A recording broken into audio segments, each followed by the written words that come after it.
My family and I paid a visit to Hong Kong in March-April 2024, marking our first return since 2021. As you may know, the past 3 years have seen significant events, from protest strikes to the global pandemic and economic shifts. Back then, the city was undergoing significant social and political changes, often making headlines globally. But fast forward to 2024, and Hong Kong has evolved in several notable ways. So, what's Hong Kong like in 2024? And is it safe to travel there? In this video, I'll share my observations and reflections, primarily from a tourist's perspective, acknowledging that experiences may vary for those who live and work here.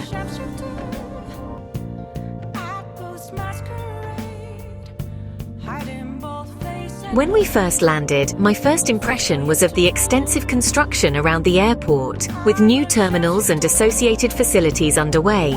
Residential developments in Tung Chung were also noticeable. The connection to China seemed more accessible than ever.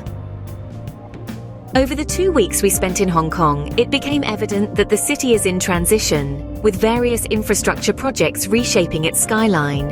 While there's momentum, I've heard that the pace is slowing due to economic challenges. Transition housing projects are also being initiated to address housing demand.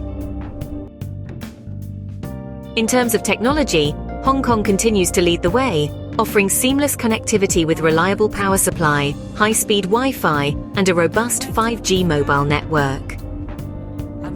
The cost of mobile network home Wi-Fi continued to be very cheap.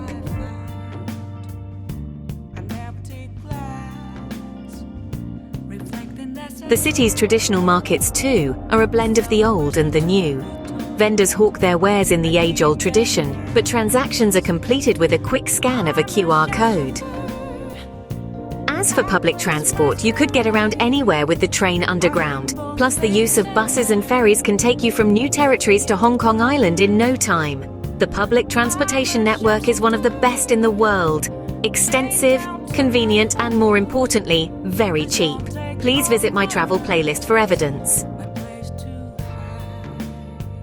Next, I'd like to tell you that the food I had was great, and we ate so much in the 2 weeks that my family and I must have gained weight.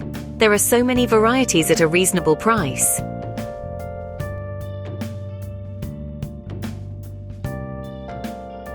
The culinary scene remains diverse and vibrant, although there's been a shift in crowd patterns. Previously popular places like Harbour City, Times Square in Causeway Bay, and IFC in Central are seeing fewer visitors, while other areas are experiencing an uptick. Interestingly, over 1 million people traveled to China for the Easter holiday, about 15% of the population, according to news reports. I also noticed a growing trend towards the adoption of electric vehicles, particularly Tesla cars, among Hong Kong residents. It's quite remarkable to see, with approximately 1 in 10 private vehicles being a Tesla, based on my observation. Despite the changes, product prices remain relatively affordable, with a diverse range of goods available at competitive prices, including imports from Japan. Of course, you could go luxury if you have the money.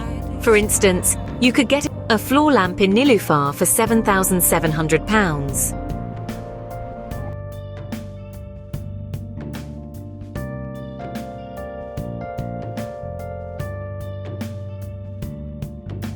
In conclusion, my impression of Hong Kong in 2024 is that it's a city of contrasts and opportunities, where tradition meets modernity, and where every corner holds the promise of discovery.